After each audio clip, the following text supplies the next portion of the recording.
भजन प्रभु का पीछे पछताना होगा, पीछे पछताना होगा।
आनंद में हो जाए।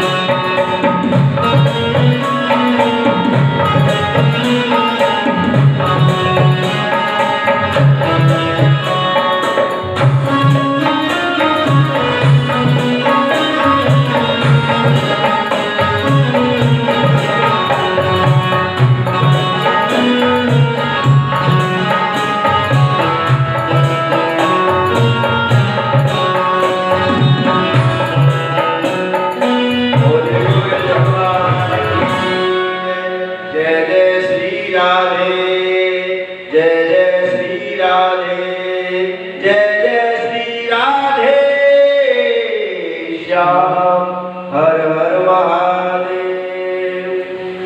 इस तरह से आज अपने भगवान ने अपनी माता देवहूति को ज्ञान दिया। अंत में सार यही है, तन संसार में लगा दो, धन धर्म में या भोग में लगा दो, मन परमात्मा के चरणों में लगा दो। यही अंतिम सार है। इस तरह से देवहूति और कपिल का संवाद, ये ज्ञान सुनकर के देवहूति मैया तपस्या में बैठ गई। तपस्या करते करते करते करते शरीर शांत हो गया। सुखदेव कहते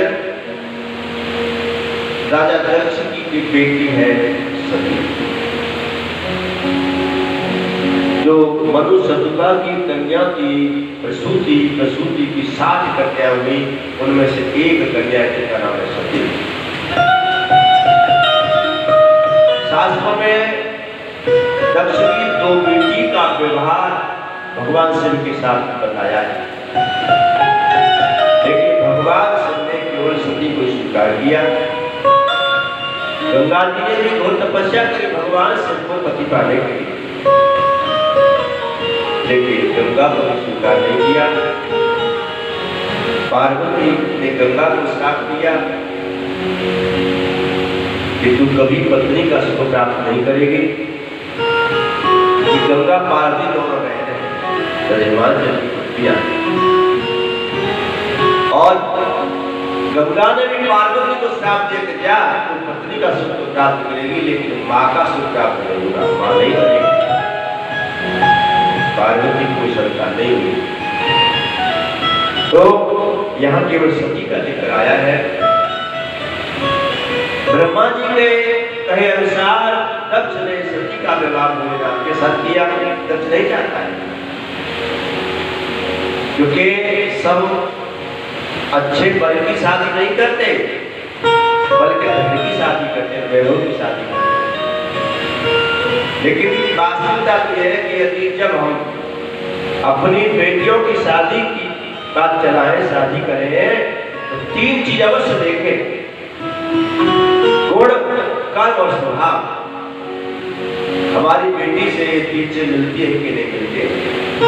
अगर ये 3 चीज नहीं मिले और तुमने चाहे कितना भी धन भरा हो, कितनी बड़ी कोठी गाड़ी बंगला हो, वह बेटी कभी सुखी नहीं रह सकती। ये चीज अवश्य देखें। तो दक्ष वैभव देखता है,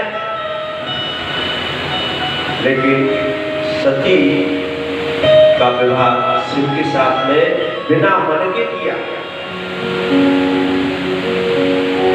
एक बार एक सभा में सभी लोग बैठे हैं, राजा दक्ष भी आता है, उसने सम्मान किया। भगवान शिव ऐसे समाधि बाबा है कि कहीं भी ध्यान का लग जाता है, नहीं पता नहीं चलता क्या हो रहा है। इस समाधि में बैठ गए तो सभा में राजा दक्ष के लिए खड़े नहीं हुए।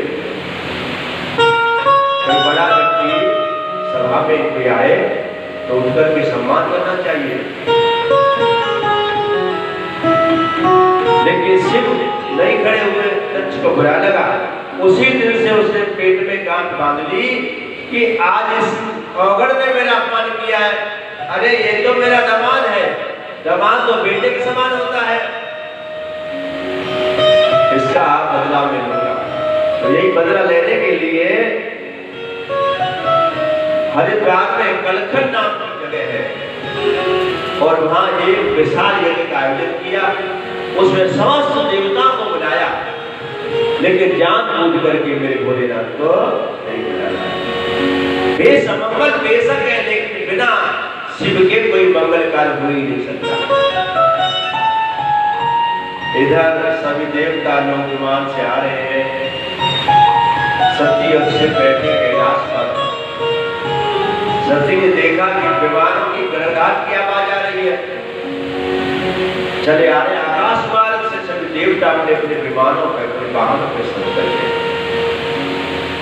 देखा, कहने लगी प्राणनाथ, ये सब देवता लोग कहाँ जा रहे हैं?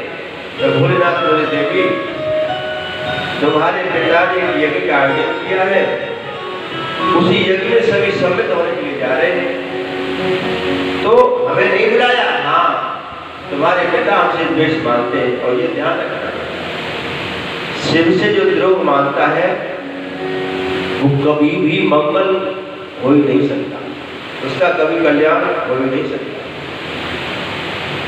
इसी तो कहा है, ध्यान भोले का तुमने किया जो नहीं, और देवा को ध्यान से क्या पाया। भोले का तुमने किया जो नहीं, और देवा को ध्यान से क्या पाया।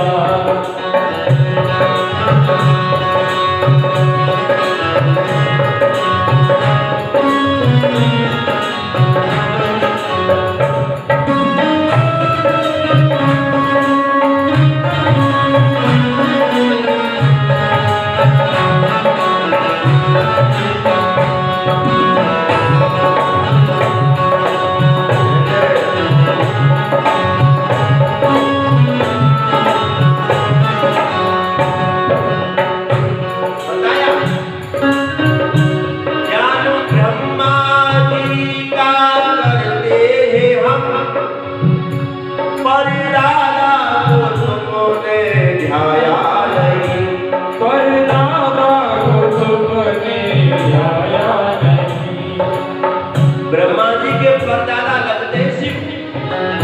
आप सोच रहे हैं कैसे? सबसे पहले वो निराकार ब्रह्म ओंकारेश्वर सदाशिव है, जिन्हें निराकार ब्रह्म कहा है। वेदों में बड़े सुंदर ढंग से व्याख्या बताई। निराकार ब्रह्म सदाशिव, उनके बाद नारायण, नारायण के बाद कमल, कमल के बाद ब्रह्मा। चौथी पीढ़ी पर होंगे ब्रह्मा जी, तो चौथी पीढ़ी पर नारदी। बताया ज्ञान ब्रह्मा जी का करते हैं हम, पर दादा को हमने ध्याया नहीं, पर दादा को हमने ध्याया नहीं। पर दादा को जब मनाया नहीं, नाती को मनाने से क्या फायदा। भोले का तुमने किया जो नहीं, और देवों को ध्याने से क्या फायदा।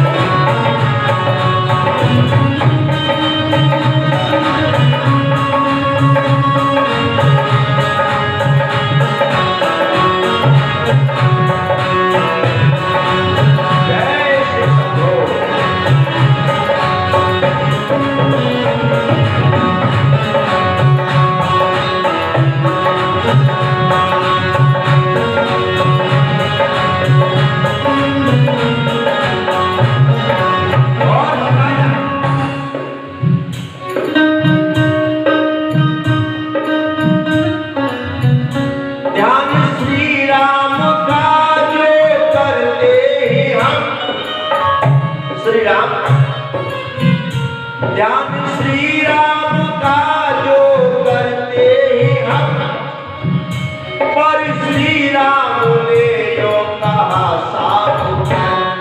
क्या कहा? सिर्फ द्रोही ममदास कहा, बोल सकते नहीं कहा। शिव का द्रोही मेरा दास कभी नहीं हो सकता, मैं प्रसन्न नहीं होगा। पर श्री राम ने जो कहा साफ, सिर्फ द्रोही नहीं पा सकता मुझे, मेरे मुझको मनाने से क्या फायदा। भोले का तुमने और देवों को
चैतन्य जग में न शिव के बिना कुछ भी नहीं है।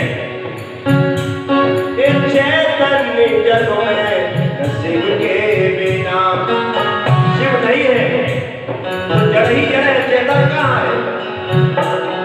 चेतन जब ही होगा जब शिव है। जब शिव से चेतना निकल जाती है सब हो जाता है डेड बॉडी। शिव से वो चेतना चली जाती है तो सब हो जाते हैं, सब में सब होता है। और जब चेतनता रहती है तो वो शिव हो जाते हैं। शिव के बिना चेतन कुछ नहीं बताया। जब शिव के बिना या कुछ भी नहीं, जब शिव के बिना या कुछ भी नहीं, मेरे उनको भुलाने से क्या फायदा? भोले कलम किया जो नहीं, और देवों को जाने से क्या फायदा? भोले कलम किया जो नहीं, उनको भुलाने से क्या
शंकर भगवान की जय हो।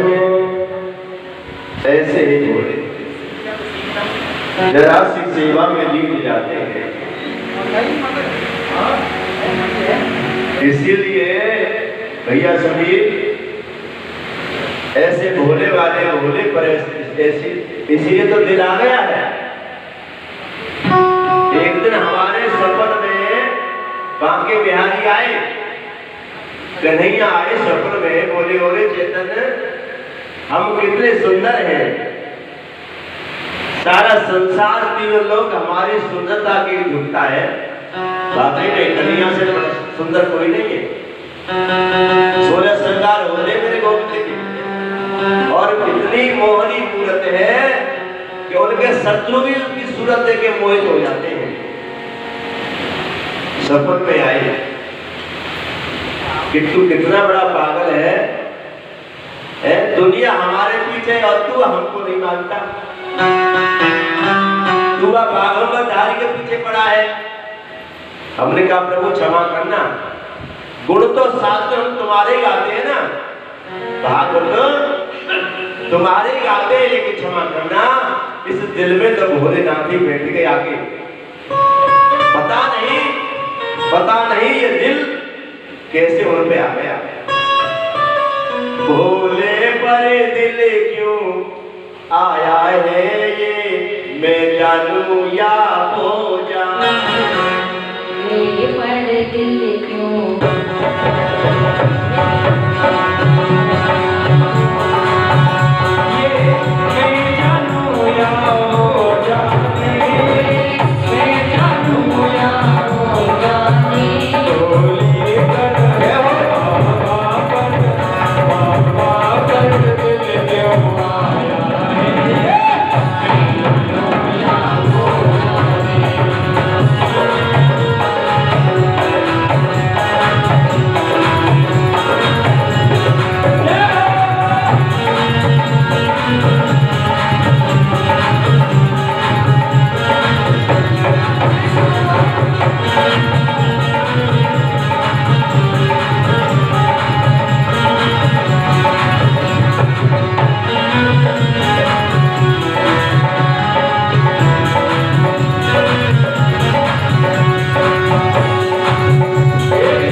दर्शन करते प्रार्थना करते कि बांके बिहारी जी ऐसी कृपा करना कि बाबा के ऊपर और प्रेम करे,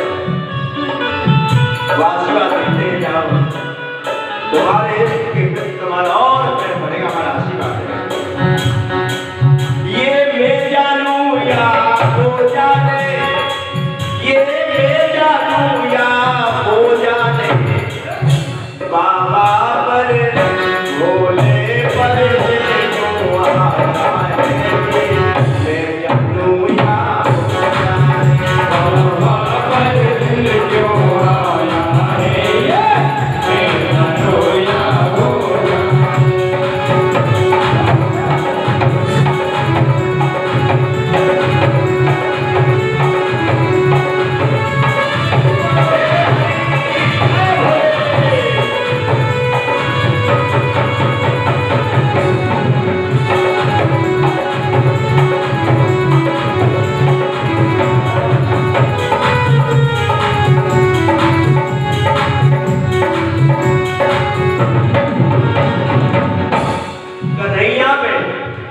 और भोले में एक ही अंतर है, मेरे गोविंद टेढ़े और काम भी टेढ़े और भक्त भी टेढ़े, और भोले बिल्कुल सीधे, बिल्कुल सीधे।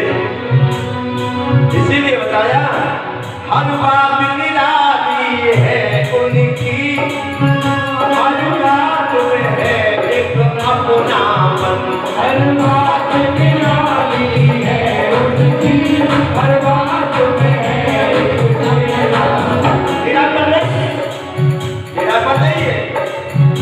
अपनापन है, अपना बना के दिखा देते पास में। हर बात निराली है उनकी, हर बात में है एक अपनापन,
इस जग से मुझे बेगाना किया, मुझे दीवाना किया, इस जग से मुझे बेगाना किया, इस जग से मुझे बेगाना किया, इस जग से मुझे बेगाना किया। मैंने क्या खोया, सब तो दिया, मैंने क्या खोया क्या पाया है ये, मैं जानू या हो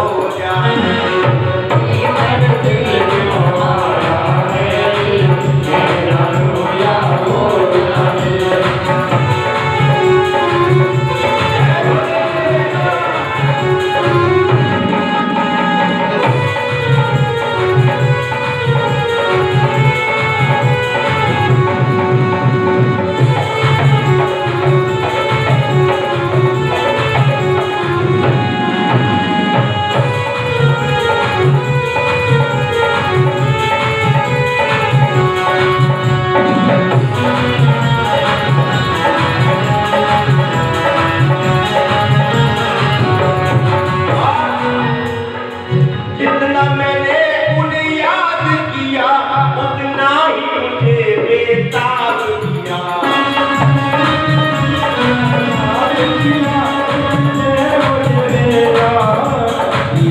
उतना ही मुझे बेताब किया, उतना ही मुझे बेताब कैसा जादू जताया है, मैं जानू या हो जाने,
समझा देवी तुम्हारे पिताजी हमसे द्वेष मानते हैं, इसीलिए हमको नहीं बुलाया। दक्ष दक्ष जो अपने आप में ज्यादा चतुर श्याना बने वो तो दक्ष है।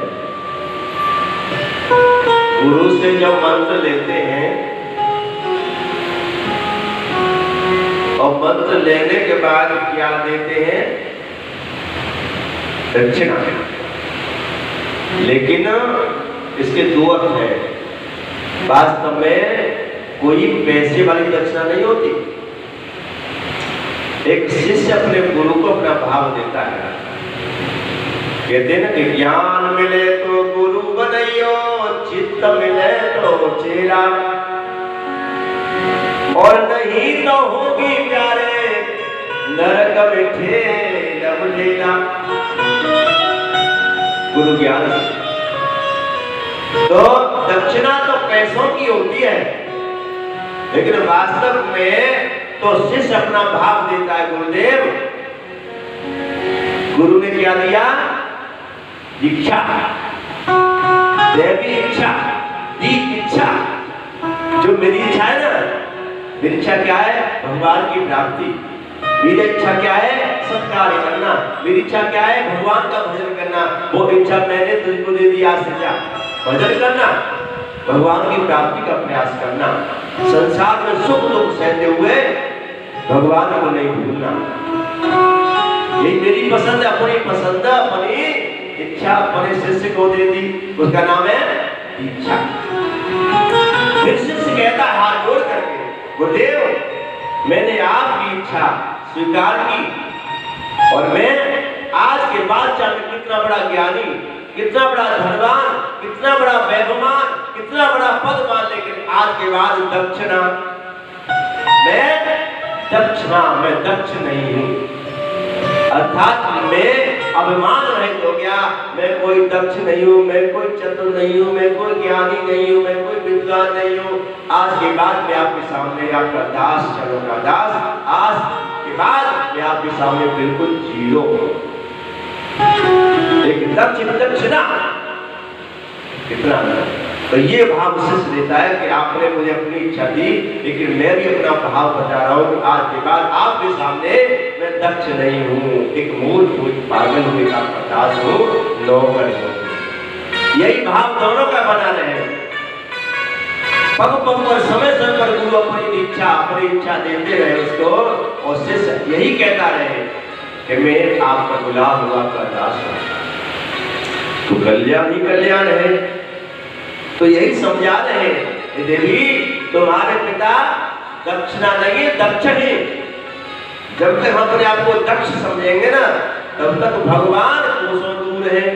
दक्ष अभिमान, किसी चीज में बड़ा दक्ष है, ये तो है, बड़ा होशियार है, तो बड़ा दक्ष है। तो ये दक्ष का मतलब है कि कुछ है। और एक बात बता दें, भगवान शिव समझा रहे हैं, देवी विद्या धन युवा तन, विद्या धन युवा तन उत्तम कुल मिल जाए, सतपुरुषन को सदगति अधम नरक ले जाए। अगर किसी सदाचारी व्यक्ति को विद्या मिल जाए, ज्ञान मिल जाए, तो अपना कल्याण करेगा और दूसरों का भी कल्याण करेगा। अगर किसी कपटी, किसी बुरी भावना वाले को कोई कला, कोई ज्ञान मिल जाए, तो उसका दुरुपयोग करेगा, सामने वाले को उल्लू बनाएगा या फिर ठगेगा। इतना अंतर होता है। ऐसे ही धन, अगर किसी सतमार्गी धर्मी व्यक्ति को धन मिल जाता है, तो उसे धर्म का कार्य करता है। अगर किसी गलत व्यक्ति को मिल जाता है, तो फिर उसका खुद ही पतन का कारण बन जाता है, उसको वासना में और प्रयोग में लाता है। और यौवन जवानी, ये बल जिसको मिल जाता है, वो दूसरों को, अच्छे व्यक्ति को मिले तो दूसरों की सहायता में, दूसरों की प्रसन्नता में लगा देगा, और बुरे को मिले तो दूसरे कष्ट देने में उसको लगा देगा। ऐसे उत्तम कुल, प्रारब्ध के भाग के अनुसार उत्तम कुल मिल जाता है, ब्राह्मण कुल, क्षत्रिय कुल, वैश्य कुल, या उत्तम संस्कार वाला कुल, चाहे वर्ण कोई भी हो, जाति से वर्ण चाहे बेशक छोटा हो, लेकिन उसके परिवार में सब भगवान के भक्त है, सदाचार है, ज्ञानी है, उत्तम विचार वाले हैं। और उत्तम विचार वाला जो घर होता है, वही उत्तम होता है। वर्ण से, जन्म से, जाति से कुछ नहीं बताया, उत्तम विचार। तो ऐसे जिसको मिल जाते वो अपना उद्धार कर लेते हैं। और अगर गलत व्यक्ति को ऐसा मिल जाता है, उसका दुरुपयोग करके दूसरों को कष्ट देता है। इसी तरह से तुम्हारे पिताजी को अभिमान है, इसीलिए वो अपने पतन की ओर जा रहे हैं। बताया अल्पतंग गजमीन मृग एक एक मद दीन, ये नर में पांचों लखी क्यों न होए मदहीन। पतंगा, अलमारी में भौरा देखा है ना? जब कली खिलती है तो भौरा मड़राता रहता है, कली के परागों से रस चूसता रहता है, वो सब कुछ भूल जाता है भोग में। संध्या का समय हो जाता है, कमल की पंखुड़ियां सूर्यास्त के समय वो सिकुड़ जाती है और भौरा उसी में फंस जाता है। शाम के समय जल पीने के लिए हाथी आता है और हाथी उसी कमल को तोड़ लेता है और खा जाता है। भौरे का जीवन उस पराग की खुशबू लेने का, भौरे का जीवन संकट में पड़ गया। यदि भी एक शौक दिया उसको, एक लक्ष्य दिया, उसके कारण उसका जीवन नरक बन गया। पतंगा देखा है ना? जब दीपक जलता है, जब बल्ब जलता है, तो उसकी रोशनी उसके रूप को देखकर इतना प्रभावित हो जाता है दीपक पर जा करके बैठ जाता है, 12 बैठ जाता है और पंख जल जाते हैं उसके। देखो रूप का दीवाना गच्छ हाथी, हाथी कामी है। जंगल में शिकारी लोग हाथी को कैसे पकड़ते हैं? सुनसान जंगल में गड्ढा खोद देते हैं, उस गड्ढे को सूखे पत्तों से भर देते हैं, उस पे हल्की हल्की पतली पतली डाली लकड़ियों से पाट देते हैं और ऊपर उसमें घास और ये पूरा कमरा डाल दिया जाता है और उसके ऊपर कागज की हथनी कलर करके कागज की हथनी बना के उसमें खड़ी कर दी जाती है। हाथी जंगल में आता है मैदान हो करके और हथनी से मिलना चाहता है, जैसे वहां आता है राम से गड्ढे में गिर जाता है, शिकारी लोग उसे पकड़ लेते हैं। एक शौक के कारण उस अपना जीवन नर्क बना देता है। मीट मछली शिकारी जब जाल फेंकता है तो छोटा सा खाने का सामान लगा देता है, उसको देख करके और मछली दौड़ती है और वो खा भी नहीं पाती और जाल में फंस जाती है। स्वाद के कारण मृग हिरण को भी सुंदर शब्द सुनने का शौक है।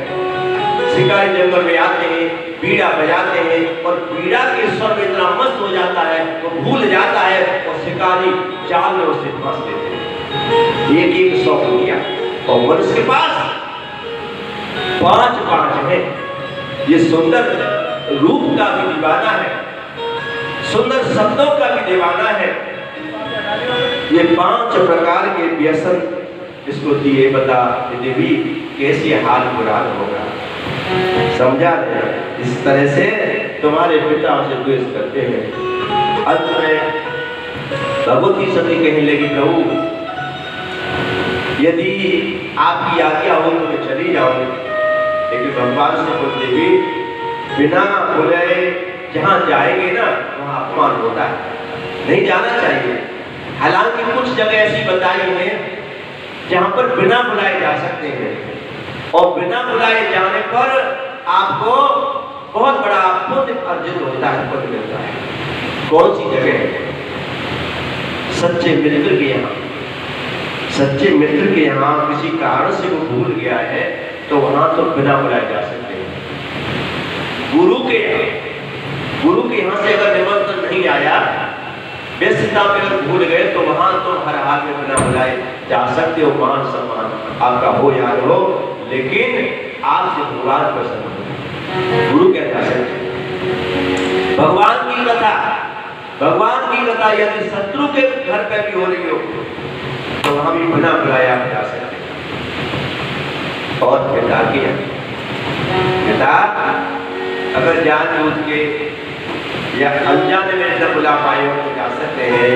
और लेकिन भगवान से ये कहते कि देवी अगर द्वेष माने, बैर माने और बैर मान करके न बुलाए तो वहां जाने से कोई भलाई नहीं है, इसे नहीं जाना चाहिए। लेकिन सती कहते हैं ना कि तिरिया हट राज हट बाल हट योगी हट, ये बड़ी हटीली हट होती है। अपनी ठान ले तो फिर ब्रह्म नारी हट ऐसी। अब भगवान शिव ने सती का तिरस्कार कर दिया है क्योंकि सती ने भगवान शिव की बात नहीं मानी। भगवान राम की परीक्षा ली थी और ऐसी परीक्षा नहीं ली, सीता जी का रूप धारण कर लिया। उसी समय से भगवान शिव ने और सती में सीता माता का रूप देखा, अंगीकार नहीं किया। 87,000 वर्ष तपस्या में चले गए और इतने लंबे समय के बाद जो समाधि खुली तब भी सती से उस ढंग से नहीं बोले। सती को बड़ा दुख है, बड़ा खेद है कि मैंने कितनी बड़ी गलती कर दी, आज मेरे प्राण प्यारे का प्रेम मुझे नहीं मिलता है। अरे शरीर को तो नष्ट कर देना चाहिए, ऐसा भाव उसके मन में आया। आखिर में सती चलने लगी। बाबा भोलेनाथ ने अपने गणों को साथ में भेज दिया। आ गई दक्ष के यहाँ और जो देखा भगवान शिव का स्थान नहीं, क्रोध आ गया माता को। सच्चा भक्त वही है, सच्चा शिष्य वही है। अपना अपमान हो जाए लेकिन कभी गुरु का अपमान, अपने भगवान का अपमान कभी से नहीं करे। होता है हरि हरि निंदा सुने जो काना, होए पाप गौ हत्य समाना। गुरु की, भगवान की जो निंदा करता है या फिर सुनता है तो उसे गौ हत्या, ब्रह्म हत्या के समान पाप लगता है। इसीलिए कभी भगवान की अपने इष्ट की और गुरु की निंदा करो तो कभी नहीं और सुनो भी नहीं। सहनिंदक कुकरा जाए थे, जो निंदा सुनता है उन्हें नरक में जाना पड़ता है, सुनकर कुकर की योनि में जाना पड़ता है। इसलिए गुरु की निंदा कभी करनी नहीं चाहिए, दोष होने पर भी, और सुननी तो बिल्कुल नहीं चाहिए। अगर कोई गुरु की और भगवान की निंदा करे तो उसे जवाब दो। अगर जवाब देने में, मुकाबला करने में सक्षम नहीं है तो वहां से निकल जाइए और जिन्हें तुमने सुना तो तुमको दोष लगेगा। आज मैया सती से नहीं रहा गया, अपने शिव का अपमान नहीं सह सकी, जो यज्ञ कुंडा उसमें अपने शरीर की आहुति दे दी। जितने भी गण साथ में थे सब क्रोध में आ गए, सारा यज्ञ ध्वंस कर दिया, मार काट हो गई। कुछ गण भाग करके और भोलेनाथ के पास में हे देवाली देव, गजब हो गया, मैया सती ने यज्ञ कुंड में अपने प्राणों की आहुति दे दी। भगवान शंकर खड़े हो गए, जो जटाएं बखेरी है, जटाएं बिखरने लगी, जटा उखाड़ के जमीन पे मारी, वीरभद्र नाम का महादेव पैदा हो गया। ये देव करिए मेरे क्या आदेश है, जाओ राजा दक्ष के यहाँ सारा यज्ञ विध्वंस कर दो। वीरभद्र चले, जाकर के यज्ञ विध्वंस कर दिया और दक्ष ने कुछ बड़बड़ाए तो दक्ष का शीश काट करके लग डाल दिया। तो इधर भगवान से सती के अदृश्य शरीर को लेकर के आज बहुत योग की आग चल रहे हैं, सभी देवता घबरा रहे हैं। अगर भगवान भोलेनाथ का तीसरा नेत्र खुल गया तो सारी सृष्टि जल के राख हो जाएगी। क्या करें, किसी देवता की हिम्मत नहीं है जो भोलेनाथ के सामने आकर के उनको सावधान ले जाएगा। लेकिन भोलेनाथ भगवान विष्णु बहुत प्रेम करते हैं। जी साथ में दौड़े दौड़े गए, भगवान विष्णु से कहा कि हे नारायण आप ही भोले का ये क्रोध, ये वियोग शांत कर सकते। आज आए नारायण चक्र सुदर्शन से मैया सती की अंगों को काट काट कर गिरा दिया। जहां जहां अंग गिरे ना, 51 जगह 51 शक्तिपीठ बन गई। आज उनकी पूजा होगी धरती पर, भोले का मुंह दूर हुआ, उन्हें समाधि में चले गए। तब तो धीरे धीरे धीरे धीरे समय व्यतीत हुआ। मैया सती ने पुनः राजा हिमांचल के घर में पार्वती के रूप में जन्म लिया। जब जन्म लिया ना, आगे देवसी नारद, राजा हिमांचल ने अपनी पुत्री पार्वती को लेकर के और देवसी नारद के चरणों में ले जा दिया। नारद जी बताओ इसका भविष्य क्या है। दो ही जगह नारद जी भविष्य बताए हैं। एक तो भैया पार्वती को भविष्य बताया, ये ऐसी है जिसे लोग जगदम्बा कहेंगे, भवानी कहेंगे। ये कोई साधारण कन्या नहीं है, लेकिन एक ही कमी है कि ऐसे पति का वर्ण करेगी जिसका भेष अमंगल होगा, जो जंगल का वासी, शमशान का वासी होगा, भूतों का स्वामी होगा। क्या मतलब, हाँ, जाके पास न रहने की कोठरी होगी, न पहने हुए कपड़ा होंगे, न खाने की व्यवस्था होगी, और अच्छे लोगों में नहीं बैठेगा, भूत पिशाच प्रेतों में बैठेगा। ये बात सुनकर के राजा हिमांचल को बड़ा दुख हुआ। मैना मंदिर रोने लगी, हे भगवान मेरी बिटिया के कैसे भागे। लेकिन उसी समय नारद जी ने दिव्य दृष्टि देखा कि ऐसा कौन हो सकता है तुरंत समझ गए ऐसे तो भोलेनाथ हैं। लेकिन समझने लगे कि इतनी जल्दी भोले बाबा प्रसन्न नहीं होंगे।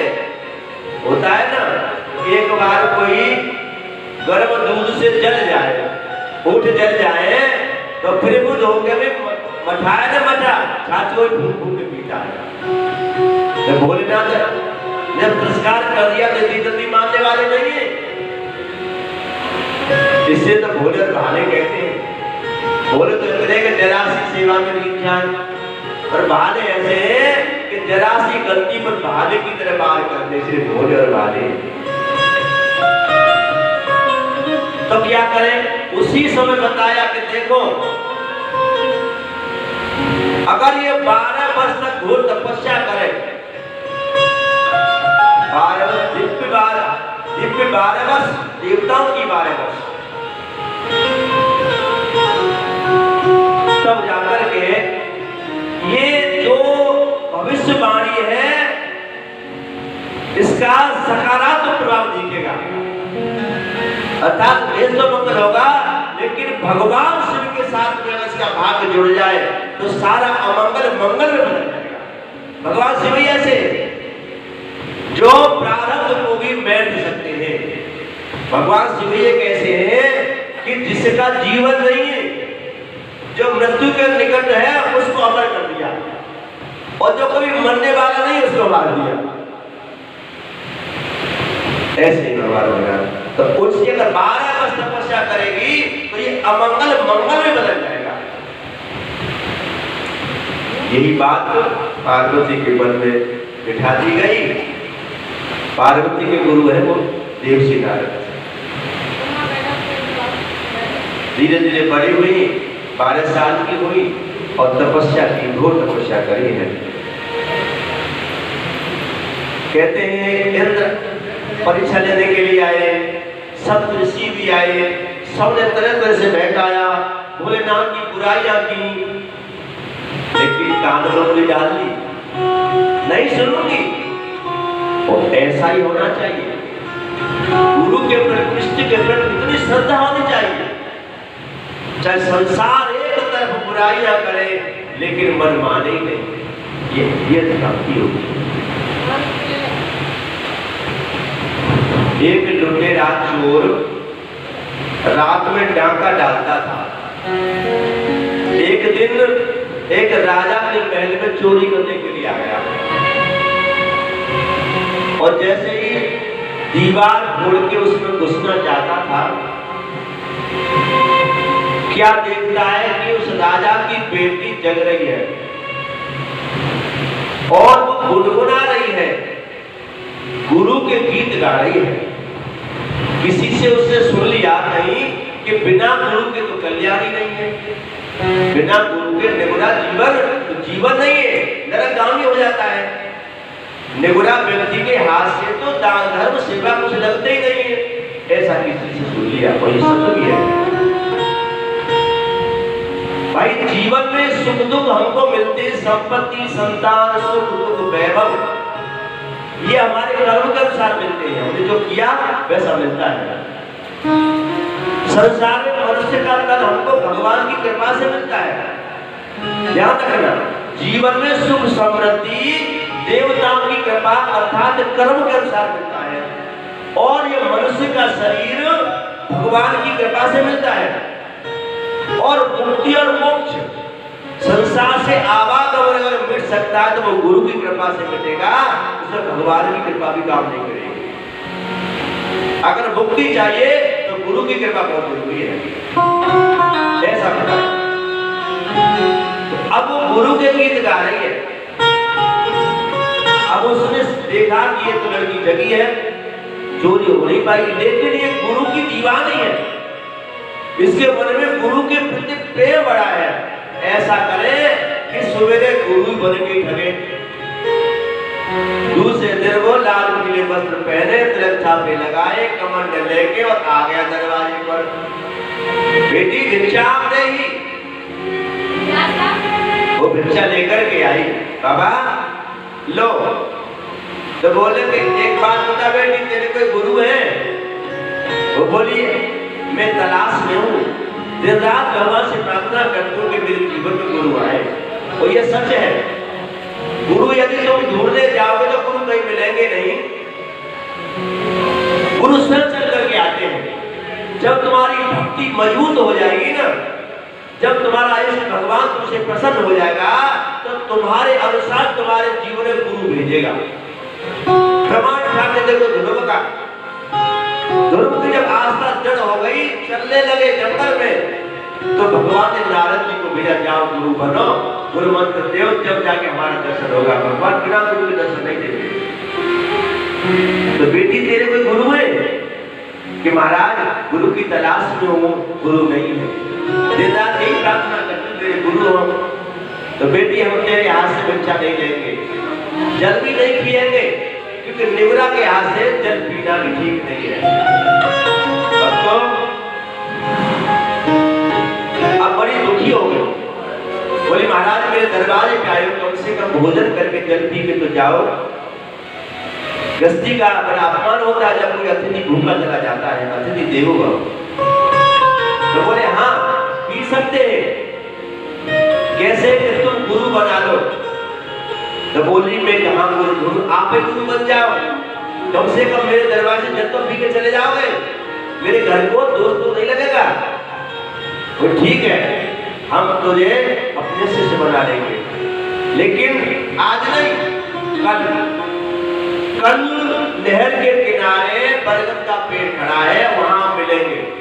और सुन, जितने तेरे पास तेरे जेवर सोने चांदी की चीजें, जितने तेरे पास पैसा, सब पोटली में बांध के और लेके आ जाना। मां तुझे दीक्षा देंगे। भोली भाली बेचारी सबरी अपने सोने चांदी की चीजें, पैसा टका लेके पोटली बांध के और चल गई। अब वो ठगिया बैठ गया, भाई आ गई, हाँ ये सामान जा रखते हैं। और बरगद के पेड़ से उस लड़की को बांध दिया, रस्सी से कस के बांध दिया कि इसे भुलवाना नहीं, 3 दिन के बाद मैं आऊंगा और बोलूंगा, तब तुझे दीक्षा मंत्र दूंगा। भाई ठीक है। और बांध कर उस लड़की को सारा माल लेके वो चला गया। अब इधर पता चली राजा को कि बेटी कहाँ गई, किसने बताया इधर गई है। ढूंढते ढूंढते पहुंचे, देखो तो बेटी बनी है, पूरा दिन हो गया, मैं कुछ खाया नहीं किया।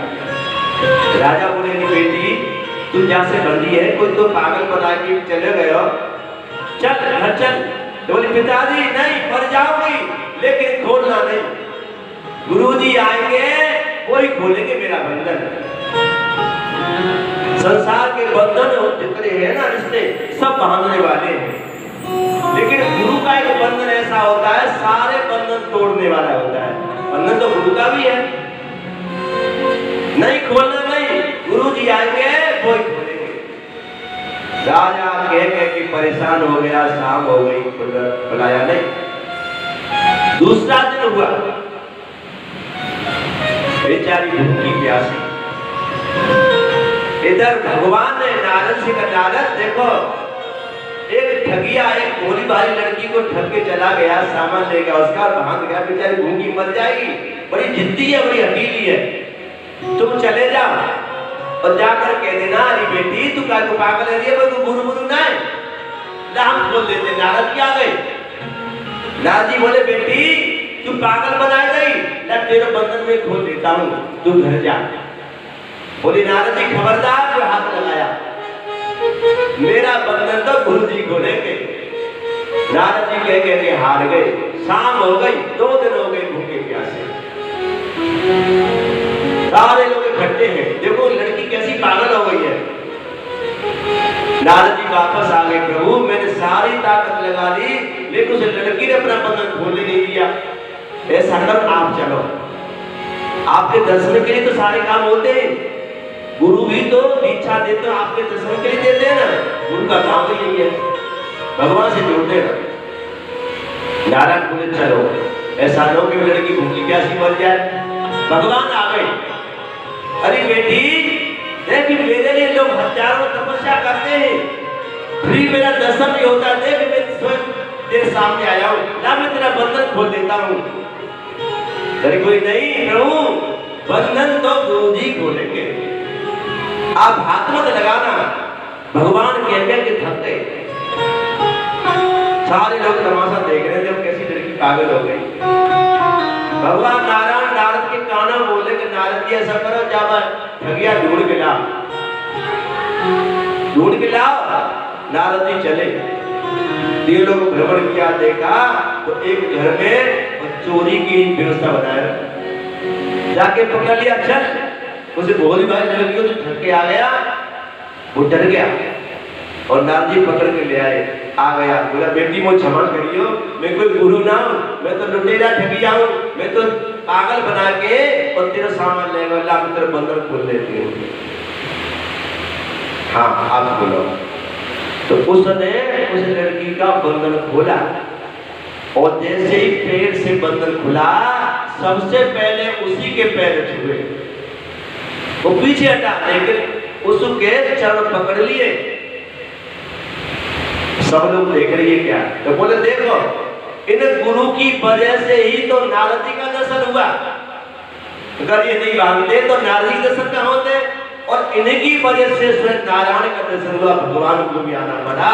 इसीलिए गुरु गोविंद दो खड़े और काके लागू पाए, बलिहारी गुरु आपने गोविंद दिए मिला।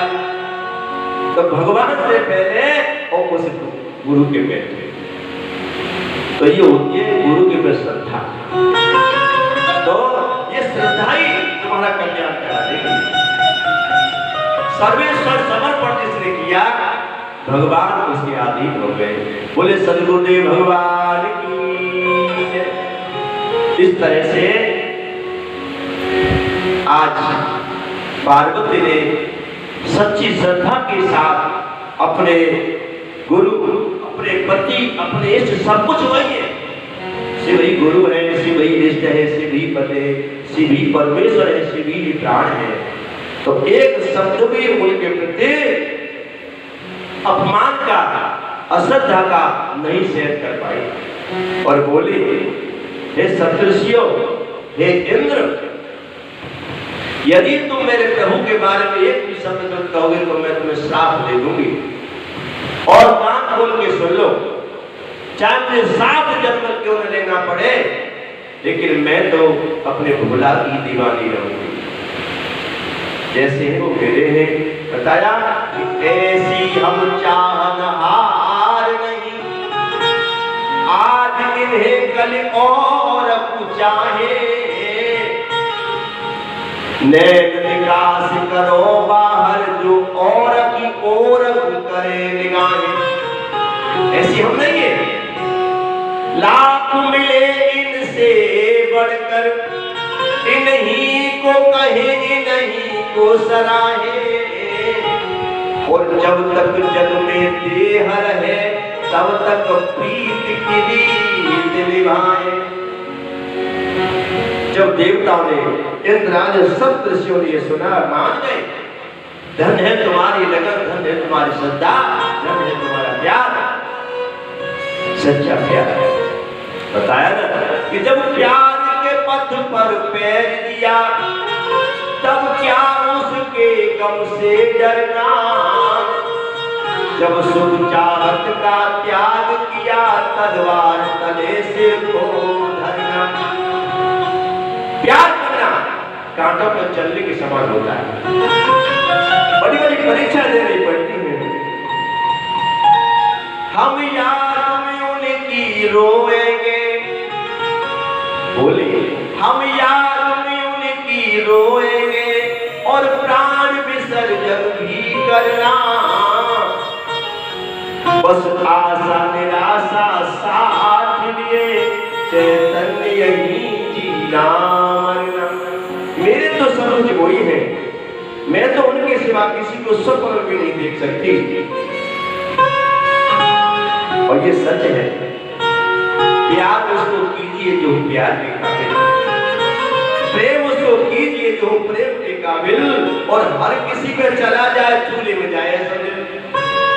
इसीलिए प्रेम ऐसे को कीजिए। आज जब सत्य देख लिया कि इनके मन में तो शिव के प्रति अथाह प्रेम है। जाकर के भोले से कहा कि भोलेनाथ आप उन्हें स्वीकार कर लो। अब भैया कि मन में कोई भी द्वेष कपट नहीं है। तब तैयारियां हुई, न्योता दिया गया देवता को भी और भूतों को भी। राजा हिमांशु से बात की कि देखो हमें कुछ नहीं चाहिए, लेकिन हमारा व्यवहार में बड़ो है। भोले बाबा बोले और बीच में बिचौलिया कौन है? नारद जी। कभी कभी बिचौलिया पे टूटा पड़ जाते। सेवा तो शायद एक आध की होती होगी, अक्सर आपको तो सुननी पड़ती बिचौलिया बेचारे। नारद जी कहते ना जाकर के राजा हिमाचल से कि हमें कुछ दहेज में तो चाहिए नहीं, कहाँ रखेंगे घर ही ना हम तो पहली बात, लेकिन हमारा व्यवहार बड़ो है, रिश्तेदारी बड़ी है, तासो दावत बड़ी होनी चाहिए। बफर की दावत होए तब इतने चले बफर जी, बफर नहीं बफर, पशु भोजन। भाई देवता लोग तो छुप करके भोजन पाए रहे और भूत राक्षस भूत लूट लूट के खाए रहे। ऐसा ही होता है। पहले बारात होती थी, बड़ी मुश्किल से एक रात मिलती थी, फिर भी लोग प्रेम से उनको और रोकते थे, कई कई दिन तक रोकते थे। रास्ते में बरातें जाती, रास्ते में रोक लेते थे। अब तो एक रात का 2 घंटे भारी पड़ जाते हैं। कलिया मंदिर में बारात आई और बारात में सब तरह के लोग आते हैं। और बताओ बारात नहीं बोरा, जब कुल्हड़ को पानी पियो बस में बोरा जाते हैं। तो यहाँ भी 2 का लफंदा आए कल, हम अंदर सो रहे नीचे रूम में, बाहर से गेट बंद कर दिया। हमारी वाइफ खड़ी और हमारे सामने 2 लड़के और शीशा मोड़ दिया, शीशा तोड़ दिया और ऊपर चढ़े आए जाए तो बच गए। मोबाइल पर रखे थे, ये बच्चे सो रहे थे, जब गए तो मोबाइल भी चला जाता और पीछे से चले गए। पीछे की जो लगी है वो दीवार से उसको लात मारे नीचे गिरा दिया, तोड़ दिया। इतना नुकसान करेंगे। तो ये बोला, तो इस तरह से भगवान ने ये कहा कि हमारा परिवार रिश्तेदारी बड़ी है, व्यवस्था बड़ी करनी पड़ेगी। लेकिन आजकल अपनी सुयोग बिटिया किसी के घर की जब दुल्हन बनाने के लिए जाते हैं, हाथ मांगने के जाते हैं, तो बड़े सम्मान से बेटी का बाप कहता है कि देखो जी आप बड़े सभ्य हैं और हम भी बड़े सभ्य हैं, इसीलिए हम अपनी बेटी का रिश्ता आपके यहाँ करना चाहते हैं, आप स्वीकार कर लीजिए, बड़ी सुयोग बिटिया है। तो बेटा वाले क्या कहते हैं, सुनो जी वैसे तो हम कुछ मांगते नहीं है, लेकिन ये तो आप जानते हैं आजकल कुछ रिवाजें ऐसी है, बिना कम से कम 5-6 लाख की गाड़ी के बिना तो काम चलता नहीं है आजकल। ये तो रिवाज ऐसी बन गई। और अब तो कूलर की हवा गई, अब तो एसी को समय आ गया। और तो हमें क्या दोगे, अपनी बिटिया को दोगे, तो कम से कम एसी तो लगनी चाहिए। और तुम जानते हो आजकल तो बड़ी बड़ी अच्छी कंपनियों के फर्नीचर आ रहे हैं, वो तो आप दोगे ही दोगे, पैसे मुझे मांगते नहीं है। और कम से कम 1000 आदमी तो बारात में इकट्ठे हो जाएंगे, उनके लिए एक अच्छी व्यवस्था, बफर की व्यवस्था कर लेना, वैसे तो कुछ चाहिए नहीं। और तुम तो जानते ही हो आजकल कुछ रिवाज ऐसा है, कम से कम 11 लाख 21 लाख हाथ में रख देंगे लोग, वो तो आम बात है, ये तो सब कर देंगे। लेकिन हमारी कोई मांग नहीं है, सब तो मांग लो, अब कोई मांगता है, अब बताओ। इसीलिए हम तो यही कहते हैं ठाकुर जी, हे बांके बिहारी, जिनके घर में बेटियां हैं उनके घर या तो दौलत से भर दो, या फिर जिनके बेटा है सब को बेटी बना दो, तब पता चलेगी। बोले गोविंद भगवान की की जय। भोले बाबा ने कोई दहेज नहीं मांगा, बस यही कही भैया व्यवस्था ने ठीक कर लियो। तो राजा हिमांशु ने बहुत बड़ी व्यवस्था करी, भंडारे भरे हैं। जब बारात पहुंची ना सज धज के, तो भूत और देवता दोनों को संग तो बने ना, भाई सीधे लोग जाएंगे सीधे पद से और बुरे लोग जाएंगे उल्टे पद से। तो वो देवता छुप गए, अपने अपने बाहों पर छुप गए, किसी को दिख नहीं रहे, कोई भूत ही दिख रहे, उत्पात मचाते जा रहे। जैसे राजा हिमाचल की नगरी में पहुंचे, सब धर्म के दरवाजे बंद रह गए। और जैसे भूतल की बारात गांव में पहुंची, कुत्तन के हो करके पेट भूल गए, कुत्तों को दिखते। आज भी अगर कहीं ऊपरी बाधा भूत पेट कहीं है और तुमको नहीं देगा, पशुओं को, पक्षियों को और कुत्तों को दिखते हैं। कुत्तों को तो यम के दूध भी दिखते बताते हैं। अब कुत्ता भौंक रहे, भौंक के पागल है वे। अंत में जब गिने चुने लोग दिख रहे, तो राजा हिमांशु को घमंड हो गया, अरे मैंने इतनी बड़ी व्यवस्था बना दी, इतना माल बिगड़ेगा, और ये तो कह रहे इतने बराती आएंगे, लेकिन उसने आदमी दिख रहे। भोलेनाथ को पता चल गया, क्योंकि भगवान कुछ खाते नहीं है, केवल भगवान अभिमान का ही आहार करते हैं। भगवान को घमंड पसंद नहीं है, चाहे वो अपना है चाहे पराया है। नारद को नहीं छोड़ा, भगवान ने अर्जुन को नहीं छोड़ा। जिसने घमंड किया, भगवान ने उसका घमंड दूर किया।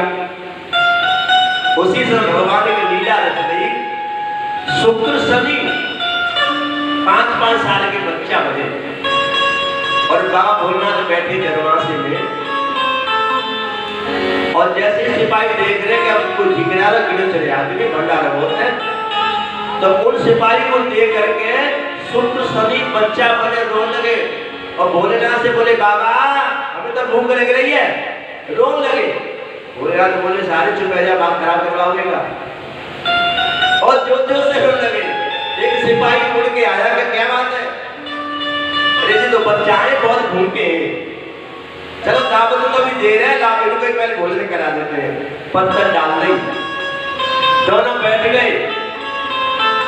दो लोग परोसने के लग गए, परोसने की देर नहीं होती तब तक साफ, मुंह इधर घुमाते तब तक साफ। 4 लोग परोसने के लिए हो गए, फिर भी और लाओ। 8 लोग परोसने के लिए हो गए, और लाओ। देखते देखते सारे भंडारे साफ। दौड़ करके राजा हिमांशु के पास में गए, अरे महाराज 2 बच्चा ही ना झिक पाए भाई, उनको ही पेट ना भरे हो। राजा हिमांशु ने देखा तो सारे भंडारे साफ। दौड़े दौड़े नारद जी के पास गए, नारद जी ने क्या लीला है? नारद जी बोले जरूर तुम्हारे मन में कोई खोट आए हो, जा भोलेनाथ से क्षमा मांगो। तो भोलेनाथ से क्षमा मांगी, तब भंडारे योनियों भर गए। तब से भोलेनाथ को भंडारी कहते हैं। क्या कहते हैं? भोले भंडारी। तब से भंडारी नाम पड़ा, भंडार भर दिया, खाली भंडार भरने वाले।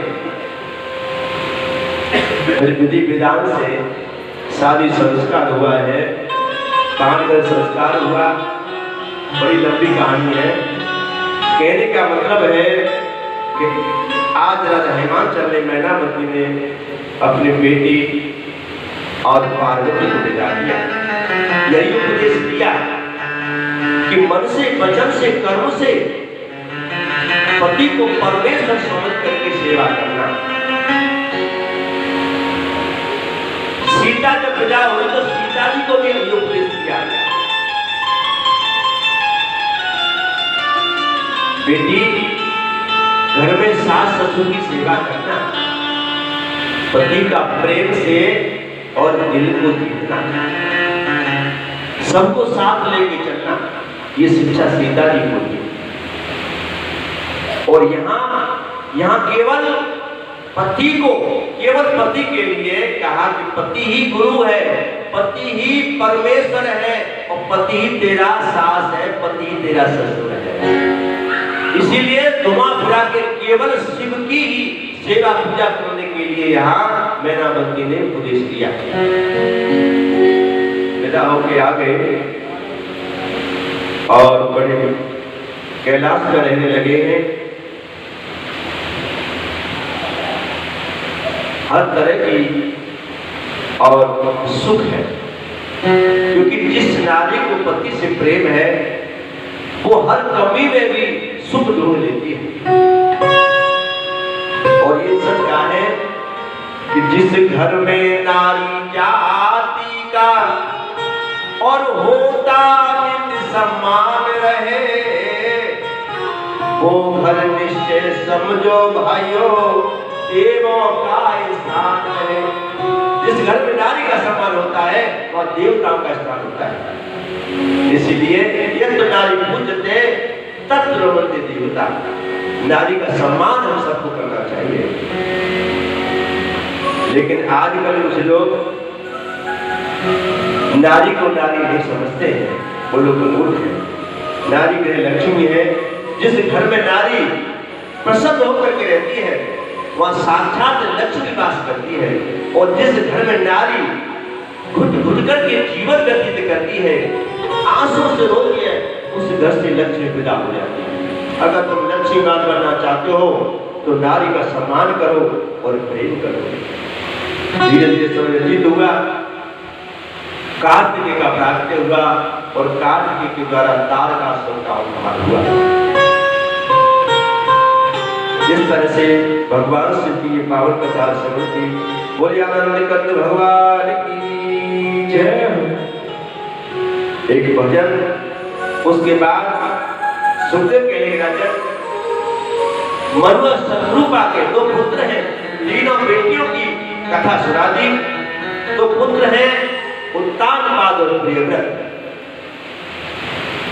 प्रियव्रत हम तो सब प्रियव्रत हैं। अगर अच्छा करने का हम संकल्प लें तो वही व्रत है। सबको प्रिय लगने वाला व्रत ही तो प्रिय व्रत है। और वैसे तो व्रत हम तुम सब करते हैं ना। मेरी माता बहना ज्यादा व्रत करती है। आज सोमवार है, मैं भोजन नहीं करूंगी, सुबह 4 बजे जगूंगी, भोले बाबा को दर्शन करूंगी, जल चढ़ाऊंगी, बेलपत्र चढ़ाऊंगी, कुछ नहीं खाऊंगी।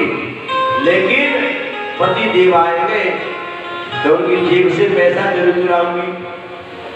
काय का व्रत है तुम्हारा? मैं तो यहाँ तक देखा व्रत है, लेकिन मंजन गुल का हो रहा है। व्रत आज मेरा और मंजन बैल छाप हो रहा है, नस्वार हो रहा है। काय का व्रत है? बुराइयों को छोड़ने का नाम ही तो व्रत है। और जब हमने बुराई नहीं छोड़ी, भैया भी व्रत करते हैं। आज व्रत है मंगलवार का, रोज अंडा खाऊंगा लेकिन मंगलवार को नहीं खाऊंगा।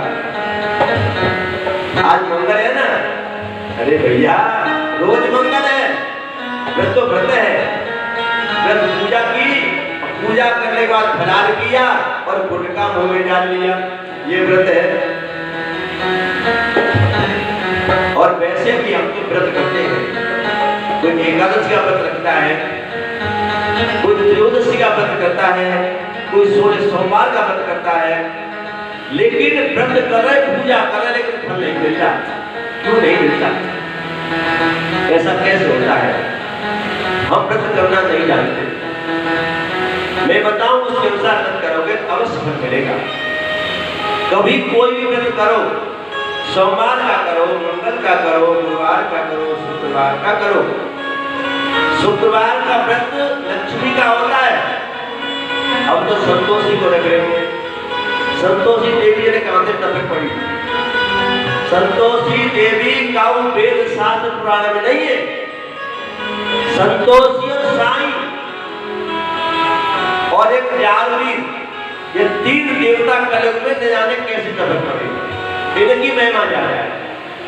साईं जो विदर्भी दूसरे धर्म का, साईं राम, ओम साईं राम रख लिया, जिसने बड़े बड़े पाप किए और आज भगवान बनाते साईं को लोगों ने। सत्य साईं क्या क्या नाम रख दिए। और संतोषी संतोषी का कहीं प्रमाण नहीं है किसी पुराण शास्त्र में, ग्रंथ में कहीं भी।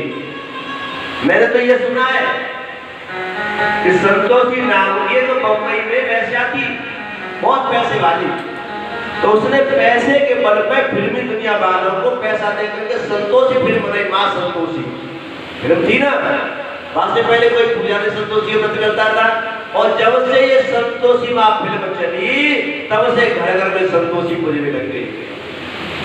इसलिए शुक्रवार का व्रत करो, लेकिन लक्ष्मी का व्रत होता है, किसी अन्य का नहीं। देवी की दुनिया नौ देवी गिर सकते ना, 9 देवी गिरले कौन सी है? जयंती, मंगला, काली, भद्रकाली, कपाली, दुर्गा, क्षमा, शिवाय, स्वाहा, 9 देवी है, इनमें संतोषी गिराई नहीं।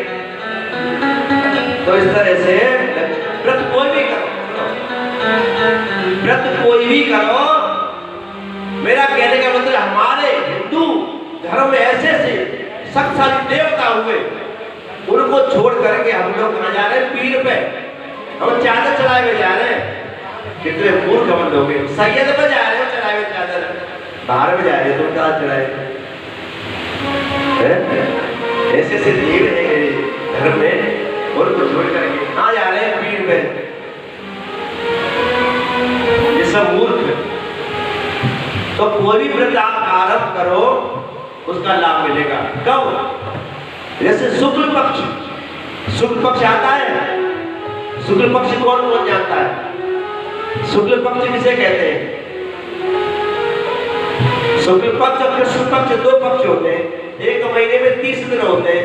15 दिन शुक्ल पक्ष होता है, 15 दिन कृष्ण पक्ष होता है। कृष्ण पक्ष अंधेरे को कहते हैं, शुक्ल पक्ष उजाले को कहते हैं। तो शुक्ल पक्ष अमावस्या से शुरू होता है। अब शुक्ल पक्ष चल रहा है, अब शुक्ल पक्ष चल रहा है, पूर्णमास को खत्म हो जाएगा, पूर्णमास से कृष्ण पक्ष चलेगा 15 दिन, फिर शुक्ल पक्ष आ जाएगा। चंद्रमा घटता जाता है, कृष्ण पक्ष बढ़ता जाता है, चंद्रमा बढ़ता जाता है, शुक्ल पक्ष बढ़ता जाता है। तो शुक्ल पक्ष में अमावस्या के बाद जो व्रत आप करना चाहते हो वो पहला दिन पड़े, उसी से व्रत आरंभ करिए, आपको लाभ मिलेगा। मान लीजिए आप सोमवार का व्रत करना चाहते हो और अमावस्या के बाद पहला दिन सोमवार का पड़ा, चाहे चौथे दिन पड़े, चाहे 5वें दिन पड़े, चाहे 8वें दिन पड़े, चाहे पहले दिन पड़ जाए, शुक्ल पक्ष में दिन पहला व्रत आप दिन पड़े उसी से आरंभ करिए, आपको लाभ मिलेगा। हम मनमौजी उठा लेते हैं, 12 सोमवार रह गए, उनको कोई बात बनी ना, कैसे बात बने? तो इसीलिए इस तरह से हम व्रत करें और लाभ होगा। क्योंकि व्रत पूजा पाठ कोई निष्काम नहीं करता, सब सकाम करते, कुछ कुछ चाहिए। 1.25 रुपया चढ़ा के 1.25 लाख देते, ऐसी पूजा सब करते हैं। तो इसलिए जब भी पूजा आरंभ करो तो हाथ में जल लो, पहले जल से शुद्धिकरण कर ले, हाथ में जल लो, और गुरु हो तो गुरु, नहीं तो भगवान शंकर गणेश का ध्यान करें और 3 बार विष्णु विष्णु कह करके अपना नाम उच्चारण करके अपनी कामना उच्चारण करें और प्रार्थना करें कि मैं इसीलिए ये व्रत कर रही हूँ या कर रहा हूँ, और वो जल वो छोड़ दीजिए, फिर व्रत आरंभ करिए, आपकी अवश्य सुनी जाएगी और आपकी कामना सिद्ध हो जाएगी, क्योंकि बिना संकल्प के सिद्धि नहीं मिलती। तो इस तरह से व्रत करेंगे। अब व्रत बहुत से एकादशी का करते हैं। एकादशी का व्रत कौन कौन करते हैं? किस किसने किया है? जय हो। एकादशी का व्रत एक साल में कितनी एकादशी होती है? 24, कभी कभी 26 भी हो जाती है। लेकिन व्रत कैसे करते हैं? महाराज 5 साल हो गए एकादशी व्रत करते करते, अभी तो उद्यापन करा नहीं पाए। काऊ की तो जिंदगी चली जाती है, उद्यापन नहीं करा पाते हैं। कोई तो भगवान को प्यारे तक हो जाते हैं, उद्यापन नहीं करा पाते। क्या फायदा व्रत से? व्रत का भी नियम है, जैसे हमारी कोई कामना है, कोई इच्छा, उसके लिए व्रत हम रख रहे हैं, तो जब भी वो इच्छा पूरी हो जाए, चाहे 1 व्रत करने पर, चाहे 4 व्रत करने पर, जब भी इच्छा पूरी हो जाए तो उसी समय उसका हमें उद्यापन कर देना चाहिए, बड़ा नहीं तो छोटा। इसको बड़े के चक्कर में खींचते जाते हैं, बड़ा करेंगे और फिर वो हो ही नहीं पाता है। तो समय के अनुसार जैसा बने वैसा वो इच्छा पूर्ति के बाद कर देना चाहिए, या फिर बिना किसी इच्छा के व्रत रख रहे हैं, वैसे ही रख रहे हैं इसको पसंद करने के लिए, तो उसका भी 12 महीने के बाद उसका भी उद्यापन, पूर्ण पूजा, पूर्णाहुति, पूर्ण समाप्ति कर देनी चाहिए। काऊ आदमी पंडित जी को तुम न्योत दो, पंडित जी तुम आप भोजन आज हमारे यहाँ, और फिर वो करेगा, फिर दूसरा तो पंडित जी आज भोजन